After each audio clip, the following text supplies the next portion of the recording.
everyone. How are you guys doing on this Wednesday? Yeah! So did you guys enjoy your weekend last weekend? Yeah. I'm busy this music stand and it's way too windy. But Yeah, you're in the unfortunate downdraft. I know everything just keeps going off the stand. I'm like, nope, I'm done. Bye music stand. So this past weekend, you probably didn't go camping, but I did, yay. So, yay, camping! Where'd you go? Camping. Yay, camping. I went in this area kind of by Kankakee called Fossil Rock Campground or something like that. And basically there were about 200 people who went there for a medieval foam sword fighting event for a community called Belgard. And I'll explain more about it later. But basically, I'm going to tell you a story on all of the epicness in a nutshell that happened this past weekend. Yay! So this is the adventures of Kill, Grill, and Chill. But before I also go into my story, I want to let you know that on Saturday the 15th at 1:45 p.m., I'll be on AM 1680 radio, and if you're not able to get that radio station, you can just go to QUE4.com, and there's a stream of the radio station, and it's from 1 to 4, but I'll be on it like around 1:45. So there's that. Yay! So take a look. Yeah. Woo! What radio station? Are you gonna be reading poetry? I'm gonna be doing a combination of poetry and storytelling probably, or something along the lines of that. I do both, but today I'm going in story mode. Oh, it's story mode. I'm sorry. Oh no, you're good. Don't worry. But anyway, so where on earth did you find a bunch of nerds dressed in medieval costumes hitting each other with foam weapons, the Scooby-Doo Mystery Machine Big Party Bus, which is actually a thing, a super cool person spending about $1,500 on an open bar for almost 200 people, camping, baseball, fire art, monster characters, random pirate songs and tons of singing, a random mediocre cover band, a bullywog wedding, a lake to go swimming, lots of camaraderie, happiness, and a party bus, and college parties that put college parties to shame, and so many mosquitoes that you're afraid you're going to get eaten alive. Welcome to the world of the Belgarth Medieval Combat Society, a bunch of open-minded nerds who enjoy being the snot out of each other all in good fun. On August 7th through 9th, 2015, the Realm of Dunharrow hosted a weekend event near Kankakee, Illinois called Kill, Grill, and Chill. But, of course, I had to work Friday because that ends up being the story of my life and I'm trying to save my days off to move. So after, of course, packing at the last minute and getting off of work a little bit late on Friday, I headed over to the event and got there at eventually o'clock p.m. to finally meet up with my friends in Iowa and get there just in time to not miss the cover band or anything else, except for my friend having a little too much fun. But after I finished getting ready to go wandering for the campgrounds for the night, I'm introduced to this lovely fellow who spent over $1,500 on alcohol, and this dude is literally the coolest person in the whole wide world because he spent months saving up for this. He's like, I'm gonna go all out for KGC. Here's an open bar for everybody! Yay! So basically I went the entire event and didn't have to pay anything for drinks. Yay for that.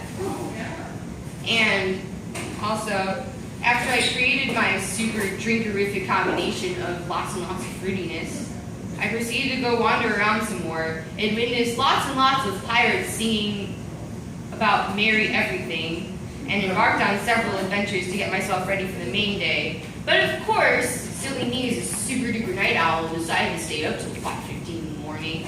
Oops. But oh well. 5 hours of sleep and waking up in my car covered in sweat later, I turned on my battery-powered fans to cool myself down and get ready for the day. And I was super hungry, and since there wasn't a food vendor at the event, my friends and I decided to take a random adventure to KFC Taco Bell to go nourish ourselves.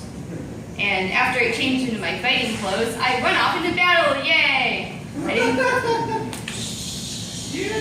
I win! Pretty much. But once it cooled down, it was time for fizz balls. And if you have no idea what that is, basically, in one episode of debauchery singing of the Star Spangled Banner later because you're trying to represent baseball in a hilarious way.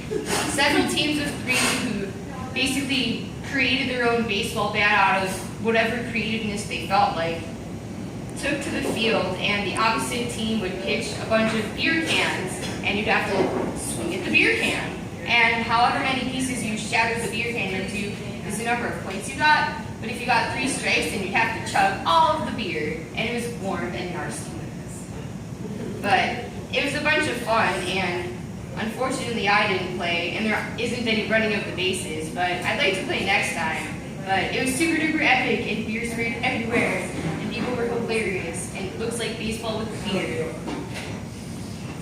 And after baseball and the ceremony to let new fighters into my realm later, it was time for feast, which is basically a bunch of enhanced burgers like pesto burgers and pineapple teriyaki burgers.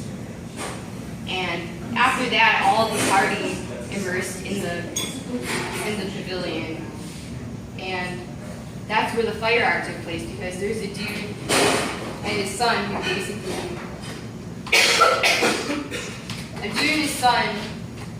would basically go up there and do fire breathing, like literally, like. And then there's another girl who did hula hoop art with flames on it, and there were people dancing around the fire and being merry and singing all night long and being jolly and merry and enjoying the $1,500 open bar, which is so good. And after all of that, and after the frog people had their wedding and ended up smashing a watermelon and being crazy people.